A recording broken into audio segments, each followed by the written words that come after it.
Wanna know how to fix Mobile Legends graphics not loading? Well, no worries. In this video, I'm going to show you an easy step-by-step guide on how you can fix it. It's super simple, so let's get right into it. Now, first things first, simply open up your Mobile Legends application, and now your graphics might not be loaded because your device might be overloaded with higher graphics. So for that, you need to just simply lower up your graphics. So on the top right side, you should see settings for the gear icon right here. Just simply select it.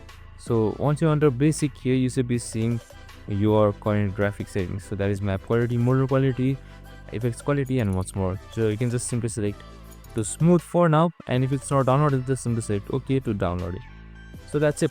If you select to smooth, or if you are in custom, you can just simply lower it up, lower everything up, so that your graphics will be smoother and it will be loaded. And that's it. I hope this video helped. If it did, make sure to like, subscribe, and tune in with us for more of these videos. See you in the next one.